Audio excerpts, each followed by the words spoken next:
access to public eyes. What were you going to do? Go downtown and wear a sign that now everybody can weigh in on whether Sydney Sweeney is mid. Mid means that like she's only like a 7 instead of a 9. And you can go online and you can find thousands of comments from just doofuses around the world on every issue of appearance or whatever. And just too many voices. And yeah, it makes everybody crazy.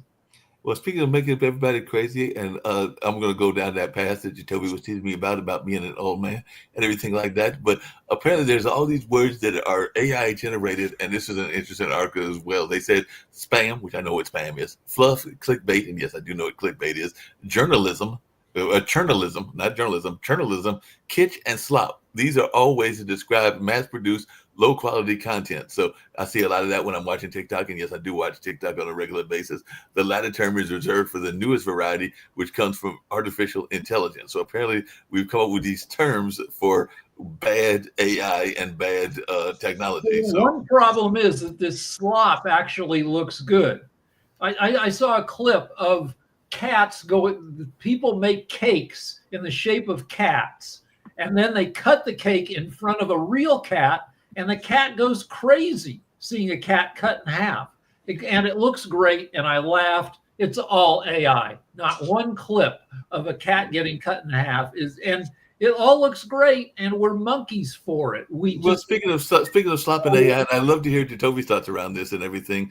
I have become slightly addicted, just slightly, to these two new commercials that are very much active, I think, on TikTok and Instagram. But they are kind of kitschy and kind of bad and everything like that. But I was just wondering, Jacoby, because you do have dogs, have you been watching the dog podcast and the cat podcast? Because Ginger is hilarious, and Ginger is the cat on those things and everything. But it's basically cats and dogs making comments as to why they're better than humans and everything like that. But they are quite funny. If you've not seen them, go catch them and everything like that. So I don't know if you've ever watched them, but they are kind of kitschy and hilarious. Whether a dog is a faithful companion, or whether a cat has got humans as its servant, or maybe even some people would say slaves. But yeah, they're quite interesting, including comments on the different breeds and everything like that. So I don't know if you caught that. And I'm sure the video is all AI generated. Oh, it's totally AI generated. Yeah, I haven't watched it. I mean, AI is big. AI is huge. Yeah, AI is very big. Now, there are a couple of things that don't make any sense. Like, Ricky, you'll get a kick out of this. One of the problems that people complain about it, because it is AI generated, is, as we know, usually dogs have bigger ears. Like, their ears are usually big. So the headphones actually fit on the dog's headphones. But one of the AI complaints is that because cats are smaller, the headphones are never on the cat's ears. So that's part of what one of the complaints is that they can't get the headphones on the cat's ears in the AI generation, at least not in the current model. So some of the people, when they're commenting, they're like, why hasn't the cat got its headphones on its ears? When people talk about slop, there's a reason that 70% of Americans are overweight, because food got cheap and delicious. And so this AI you got slop for food. We get fat because we can't fight, nature wants us to like delicious food, and we can't fight like fun, sloppy entertainment generated by AI. We get fat on it. Well, it's not only the fact that you can doom scroll through it the same way you do with TikTok and everything else, but also it's the same. It's that easy creation of, hey, I can type in a few sentences, create whatever I want to, and hey, I've got more stuff to view and see what everybody else has typed up. So it's another variation of social media in a sense now, even though there's a lot more to it. But yeah, there's just another variation of social media that people are doom scrolling through. So yeah, it's AI slop. Yes, AI slop. Heck, I've made a lot of it. Yeah. Well, not a lot. I won't say a lot. But even in the slop, they're talking about how slop has not been a new thing, because one of the articles I was reading about was saying that one notable slop moment came way back in history when Johannes Gutenberg invented the movable type printing press in Europe. The device, which they called the ChatGPT of the 1450s, allowed the mass production of cheap printed material. And over the next 300 years, chapbooks and broadside ballads became the mainstay. Yeah, people went crazy in the end of the 1700s, beginning of the 1800s Here, what- novels would just break everybody's brains. Right. The people reading fiction books was the death of the world.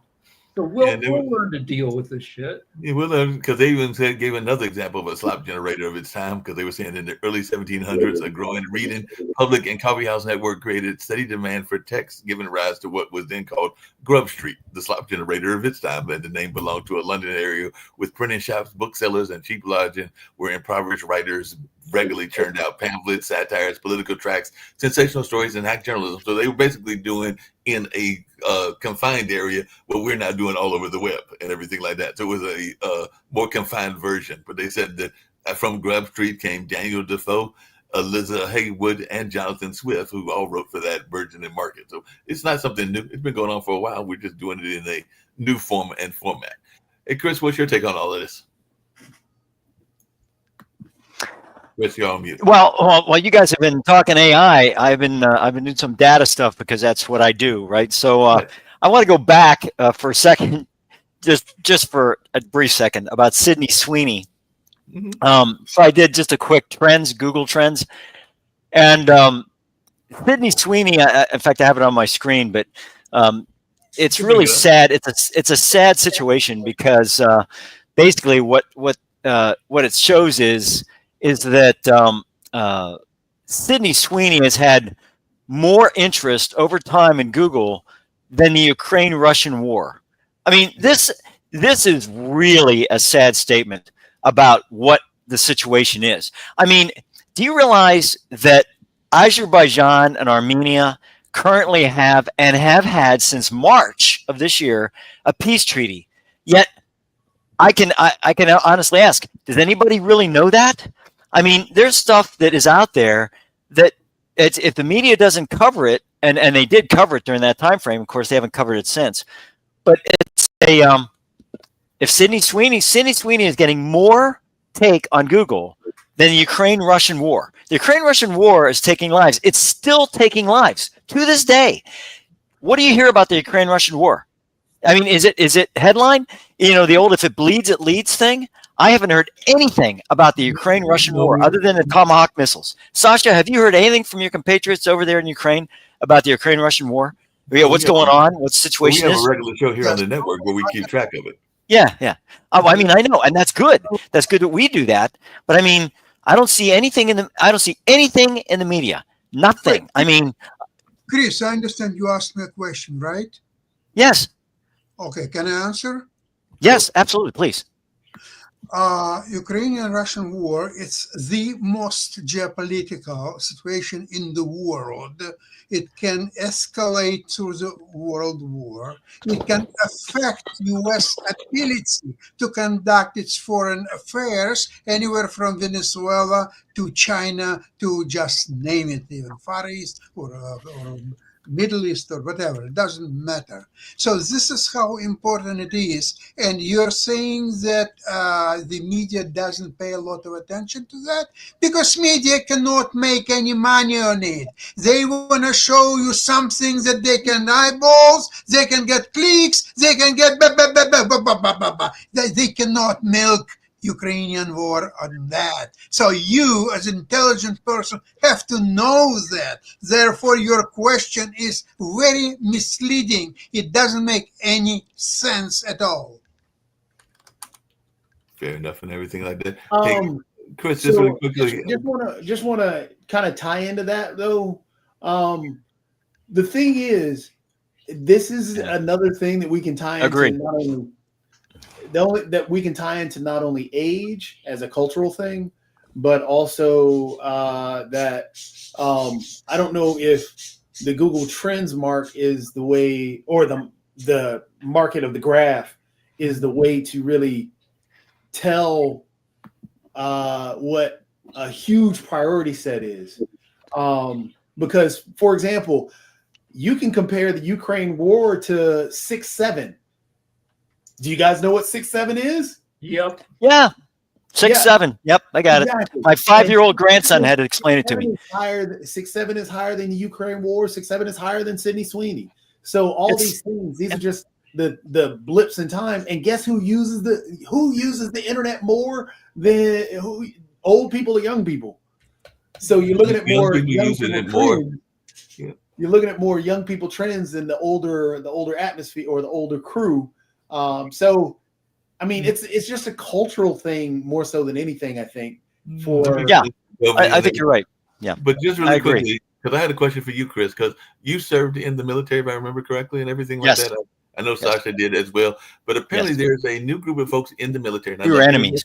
As a military person, because apparently there is a number of influencers around the world. Sydney Sweeney would be an influencer. There are a number of other influencers that we've talked about in this particular show and in other shows. But apparently military influencers are testing the limit of Pentagon rules on social media. So influencers saying that Pentagon policies on social media monetization are vague and unevenly enforced. So I just wonder, because to some degree you're an influencer as well, Chris, here on the network and other places, but with a military person, when you were in the military, would you have been one of those people that would have tried to be an influencer? And what is your thoughts about these influencers that are trying to test the policy? So I'll give you an example. So when I was an active duty lieutenant colonel, I was asked to give a speech before the Daughters of the American Revolution in some small town in Pennsylvania. So I went there, and there were probably 100, maybe 150 women there. I was giving a talk on women in the military, and I had a female major there with me who was going to talk about women in the military. So I was introducing her. And as I was introducing her, a woman literally got up out of her seat, and she goes, "Colonel," she goes, "what do you think of Bill Clinton? Isn't he a no good adulterer? Isn't he some bitch?" She went on and on and on. And I said, "Ma'am, I do not pick my commander in chief. The election picks the commander in chief. I have no comment on what I think about the commander in chief. I take his orders and I go from there. That's what I do. So are there any other questions?" And she sat down and they taught us very well about that, especially the public affairs people. They said, do not ever comment on what you think is going to be a correct answer on that. It's no comment, because you don't know what other press people are going to be there, what kind of quotes they're going to get from you. And let me tell you something, you do that, you're going to be out of the military. And that is true. There is an article in the UCMJ that covers that for military officers, not enlisted people, but officers. If you make a comment about any sitting elected official in the United States, a derogatory comment or otherwise, you can be court-martialed and you can be judged out of the service. It's Article 34.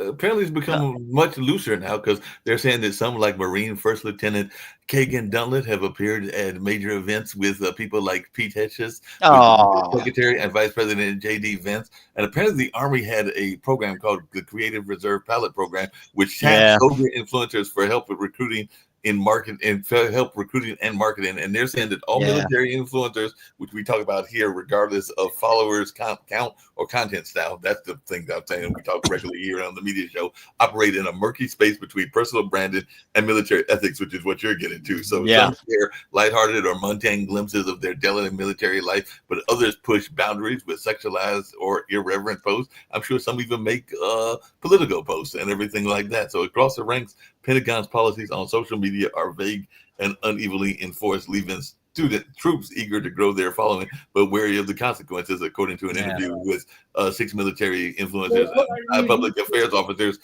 that was in an article in the Business Insider. But it sounds like very confusing. The Pentagon, when it comes to this kind of stuff, is in disarray.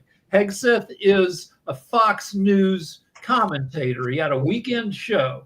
Our president is a reality TV star. So things are going to get all muddy, and that'll be that for the next 3 years. Things will continue to be muddled that way.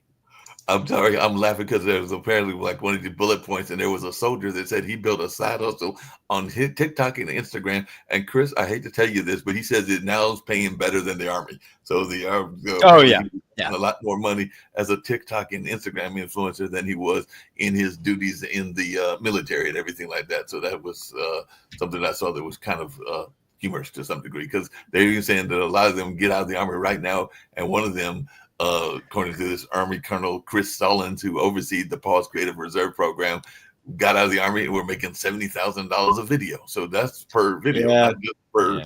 one video, but per video. I mean, once you're out, I just looked it up and to see if there's stuff like this, and I was right. There's a Instagram account called Best Curves in the Military, and it's thirst traps from at least some female military personnel. Like, I'm in the Army, but also here's my butt. Well, let's get real with that. So there was recently a winner of a beauty contest who was an Air Force Academy grad or whatever it was, and they bragged on her that she won this beauty contest and she is Top Gun. She's a fighter pilot, and that was just a bunch of bullcrap. She had a pilot slot. And the way the Air Force Academy does it is that they send their people while they're waiting for the pilot slot to come active, is they send them to grad school. So she hadn't completed 1 hour of jet training or anything else from that standpoint. But yet she got big time public affairs push because she won a beauty contest. So I don't understand what that has to do with being an officer in the military or being a good pilot. But by God, they put those all together, you know? Yeah, but I mean, so yeah, it's just the battle for eyeballs. Yep. Well, speaking of battles for eyeballs, and I think I had an account at one point, and I probably still got it somewhere. Yeah. But how big, Jacoby, is a Reddit? Because I saw that Reddit got put on the ban of social media bans out of Australia. And I know we've not seen Shaquille in a while, but I was just wondering, because I've heard people reference it a lot, almost as much as they do TikTok and Instagram. But how big of a source, as one that studies the market, is Reddit? Says the market. Well, I mean, Reddit is definitely still big. It's always one of the older social media platforms. But when you're talking about battle for eyeballs are money. Yep. So that's what it's about. People are trying to make money. You have social media influencers that are making millions on millions of dollars. And it's an easy way to make millions upon millions of dollars, because the click that Rick just gave, best curves in the military, whatever. Yeah, might put them over that $100,000 click mark. And you know what? And they can monetize it. Yep. Yep. Monetization. Yep. You're right, Joe. And that's the sad part, is that is where we're going. That's where we're going with a lot of the stuff. And that's where, as Rick, you pointed out, that's where Pete Hegseth came out of. That's where Patel came out of. All these people that are coming out of that, that's why they're trying to get to, first, I put this out so now I can get my clicks. What's going to happen when they leave these positions now? They're going to monetize off of that, because they're going to have their clicks. Oh, heck yeah. They're based. That's all it's about. Yeah. So I'm looking at this account, and it's crazy. It's a lot of split screen shots. Here's me in my uniform, and then on the other side, here's me in a bikini with my butt out. And it's like, it's just so. I mean, that's the modern. It's just not the. Yeah, and as a prior military person, I'm really embarrassed for individuals in the military that keep their head, and the ones that don't, and the ones that sit back and go, I'm going to capitalize, monetize, whatever you want to call it, off of the military. And to me, it's kind of like, I think that Hegseth might be doing this the wrong way. I think Hegseth should go out there and say, if you're going to monetize, guess what? The Department of War, Department of Defense, whatever you want to call it, is going to take 20% of your monetization. If you're going to monetize this and you're still in the military, we're going to take 20% of that. Now, we can either take it out of your pay, which is fine, we'll garnish your pay, or you can give us 20%, one of the two. And you start making money. You can actually make a revenue stream out of this whole thing. Maybe the Department of War can pay for themselves. $900 billion? $900 billion bucks. You can make it work. By that note and everything. What do you think, Jacoby? I did see a positive article and then I want to hear from Jacoby as well. But apparently, as Hollywood and media, and we know they've been having these whole conversations, even about how they're going to do stuff with strikes and stuff like that. But as they seek new models to capitalize on unprecedented change in consumer habits, they're asking where the growth is going to come from. And there's a report now coming out that is offering some answers that includes a projection that as much as, and Nick will be glad to hear this, $1.3 trillion in new growth dollars will come to media, entertainment, internet, and B2B software companies by 2030. And they're saying that the roadmap for where to look for growth and where the money is going identified 4 key areas, which is highly loyal and active users, sports, so we might need to get some sports programming here on this network, creator impact on streaming, and what we talked about today, the growing perseverance of AI. So they're saying that it is going to be a booming industry, this newer type of media. So what is our take on that? Because we've heard about the collapse like with newspapers, but they're saying that a lot of things are going to be going up, including revenue from radio subscriptions and licensing fee, recorded music, book publishing, magazine publishing, video games, film entertainment, TV subscriptions, and a lot of other things. And well, everything's going to smear into everything else. Right Right. now, Gen Z spends an average of 4 hours a day on social media. right. And when we start wearing VR, AR glasses, when you can, if you like a show, an IP like Star Trek or Star Wars, and you want to live in that world, and you can do it in VR, we'll see all that. That movies and video games will all have their worlds where you can have a virtual life in those worlds. And Rick, this is surprising me, and maybe it's going to surprise Toby as well, but apparently one of the experts on this article, I think it was in MSN, was saying that we're going to see a rise, because I thought we were seeing a decrease in viewing time, but they're saying that we're going to see a rise by 21 minutes, so from 6 hours and 12 minutes in 2025 to 6 hours and 33 minutes in 2029. So they're saying that video is eating the internet, everything is becoming video, whether it's social, podcast, shopping, even AI, but I was thinking that we were going down, but apparently we're going up. well, traditional TV, like broadcast TV, stinks now. Broadcast, Jacoby talks about the olds. Broadcast TV is for the olds. The average CBS user is 68 years old, and the programs have Younger than me? well, you try watching those shows, and everything is explained a little too much, because the 68-year-old viewer might not, or the less educated viewer who can't afford the fancy streaming services. I have to get the drool off me. Hold on. But again, there was a song about this, and it still holds true. You guys, it came out in your era. Well, actually, past your era, but after your era. But it was a song back in, what was it, the 80s? I think it was. I was in college in the 80s, so that was my era. Killed the radio star. Exactly. And so, how are you talking about? Why are we shocked that viewing videos are going up on the internet? I mean, this is just the way it's going to go. There's going to be another plateau that we're going to reach that's going to kill video, because once Rick, you talked a little bit about this. Once AR and VR starts coming and really hitting, because you have Ray-Ban that's created some glasses that are sitting where you can put your viewing stuff right there. Once that becomes more accessible for more individuals, where it's not like $700-800, because Microsoft and all of them put out these VR helmets, Oculus, yep. everything else. Yep. I mean, even before Oculus, there was a ton of stuff like Google. Yeah, you're right. You're right. Years ago. And it's going to be the end of the world again. I can't wait for Sasha. Sasha's my other senior here, other than But Mark. that's where I want to we're hear this. A lot what you discussed so far about artificial intelligence. You were discussing TikTok eyeballs. By the way, you were talking about Reddit a little bit.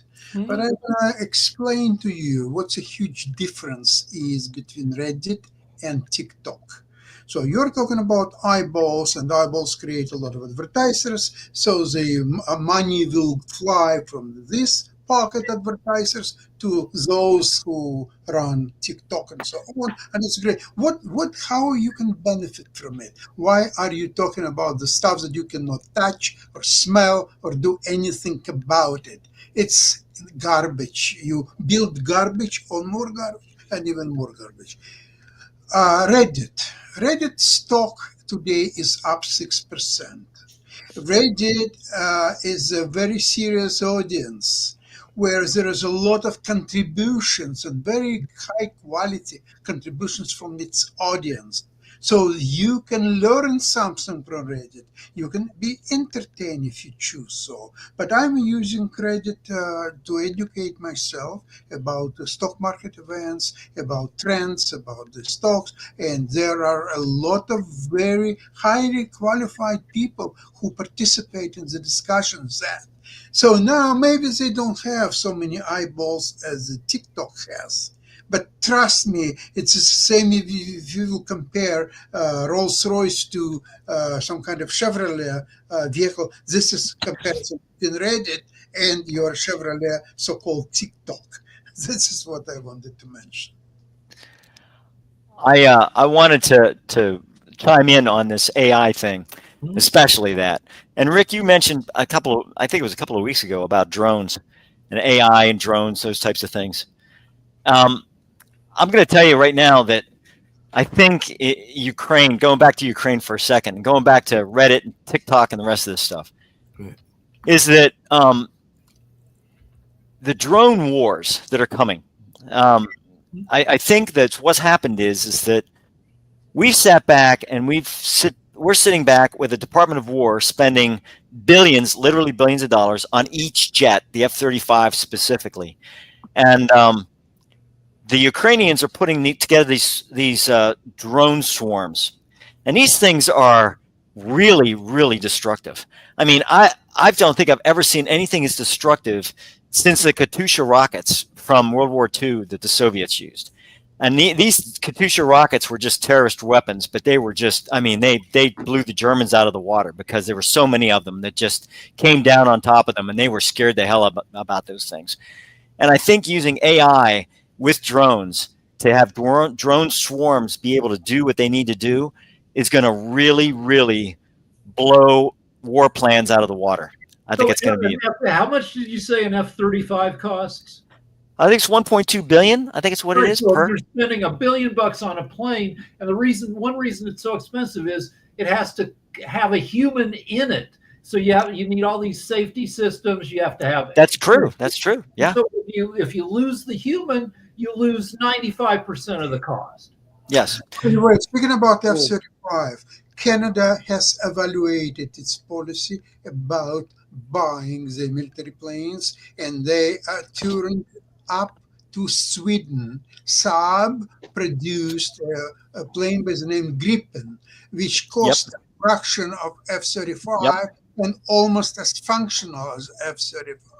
So this is why, well, it's not only this plane. Canada is turning away from any purchases from U.S. unless something is produced uniquely in U.S. and you cannot find it elsewhere.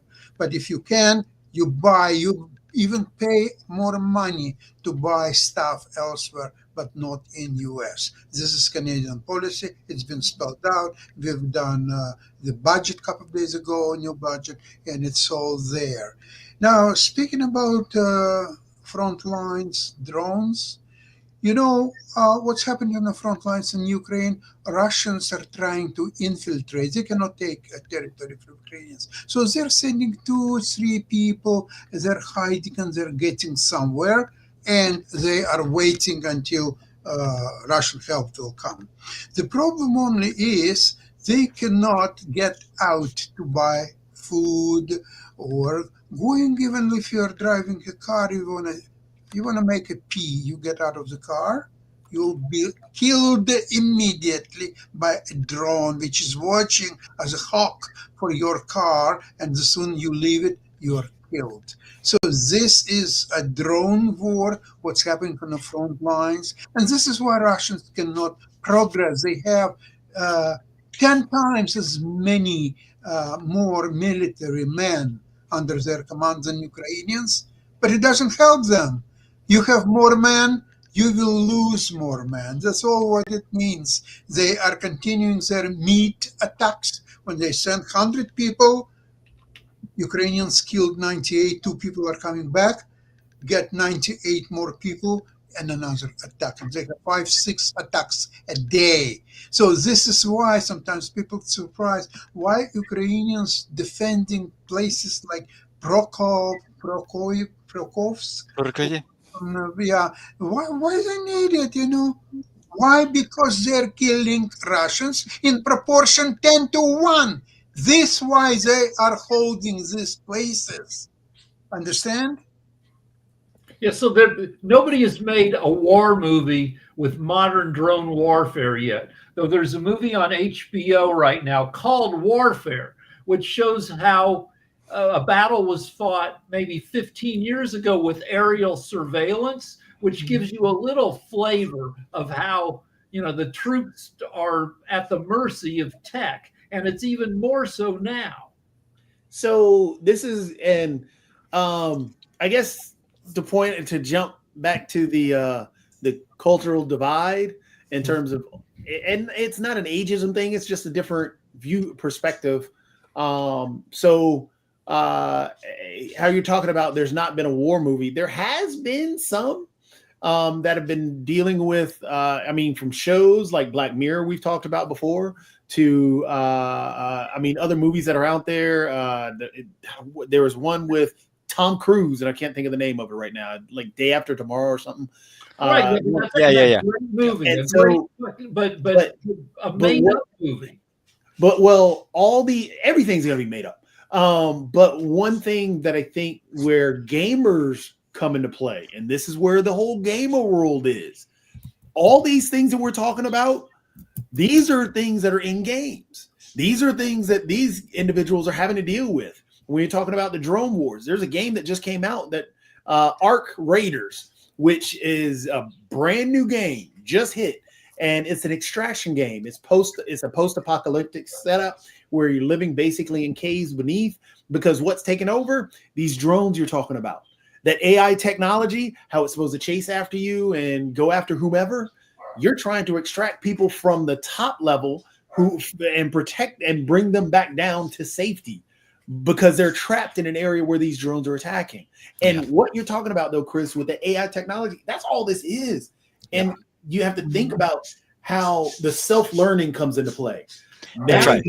When we were getting ready to wind down and everything like that, but really quickly, as we wind down, apparently there is a movie that literally is called Drones. It was called Drones.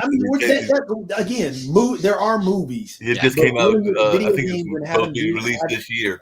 And everything is directed by Simon Boyson, and features a young student named Emily who becomes entangled with a mysterious drone that follows her. But they did say that it was and the movies are one thing, but again, dealing with the video games and how individuals are interacting in that world that you're talking about, and that's a whole different perspective. I think a lot of the youth have, instead of just going to a movie and seeing. Because if you want to talk about a real world thing where a lot of gamers and a lot of individuals who were in that video game world were able to overcome a particular time in our past. If you look at COVID, for example, that social interaction, a lot of gamers were already ahead of the game on, because they had that social interaction across the different gaming platforms that they were already using. So they were able to maintain that social connection, which everybody was suddenly getting accustomed to. So they had a lead there. So I think in that same vein, the world that you're talking about, Chris, with that drone technology, because it's coming, it's coming quickly.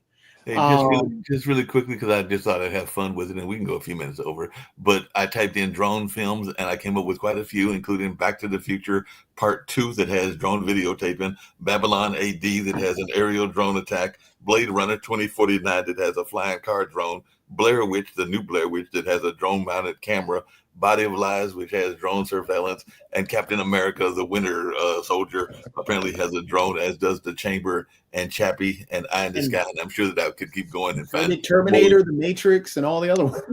But I stand by my point that there's no movie out yet that shows how drone warfare is being used in Ukraine, where not in Ukraine. That is a battle that we haven't seen, and we'll see it in the next couple of years. But it's where you step out of your car to take a piss and you get blown up. I've actually I shouldn't even say this, but I've actually seen that. I've actually seen that. I've seen that happen. I shouldn't. I can't tell you where or when, but I've actually. It's kind of really weird when you see that happen live. It's the weirdest thing ever. I'm sure it But, is. And yeah. I everything. want to tell you something just read on Reddit. The well-known investor Mike Blury, who was part of this movie Big Short, where he predicted that the market of real estate will collapse and he made a lot of money and all that stuff. So lately, he said the two stocks, particularly Palantir and Nvidia, are highly overpriced, and he predicted that they should go down and you should not touch them, or so on. Maybe he's right, maybe not. But what one commentator said is that he can't believe how many billions of dollars people didn't make by staying away from both Palantir and Nvidia, and where this people's futures were absolutely ruined by the fact that they don't have these stocks, and they missed a great events in the last few years by not owning these shares. Yeah, it makes sense. Before I get ready to play the exit and everything along those lines, Sasha, are you going to invest? Because we are coming up on the holiday season on any of the e-commerce sites such as Amazon, TikTok, and eBay, or is that something that you don't think is a smart move? Because definitely a lot of people, when I was looking at stuff around streaming and the creators and what they're doing, it's a lot of that e-commerce stuff. So I just wonder, is that it's something that you think of when you're looking at investments of the e-commerce companies? Mark, these three companies that you mentioned, they're very different companies, and there's very different investments characteristics are in each of them. Number one of these three, I would put Amazon, because it's part of, I don't think they're not in Magnificent Seven, but close to it. But I think they are part of Magnificent Seven. So they have a lot of ways to make money, and they are making money all the time. They're somewhere close to their high prices, but they could go much higher still. The other two, eBay, they're very specialized stocks, and I don't feel comfortable to recommend them. Amazon, yes. And don't forget that Magnificent Seven, as I mentioned on my program of Modern Investing, the 7 stocks are responsible for 95% of rise of S&P 500. So you may divide it 500 S&P stocks in two categories: Magnificent 7 and 493 useless ballast that is good for nothing. But people, because their inability to think for themselves, so they're saying S&P 500 represents the all-American economy. Really, 493 stocks that are going down a year after year after year represent American economy? What about 7, Magnificent 7 stocks? I think they do represent today's American economy. And numbers show. Yeah, that makes Okay. sense. Yeah, I think the commonality that I was looking at was the e-commerce, as it is the holiday season and all along those lines. So that's what I was thinking about when I mentioned their commonality. But yeah, on that note, we can get ready to get on out of here. And we've got the timeshare show that'll be coming, but they are in the rerun season, I think, till the first of the year, if I remember correctly. But we're going to get on out of here. Chris, it's good to see you. Thank you. Thank you so much, guys. See ya. Bye-bye. Bye-bye.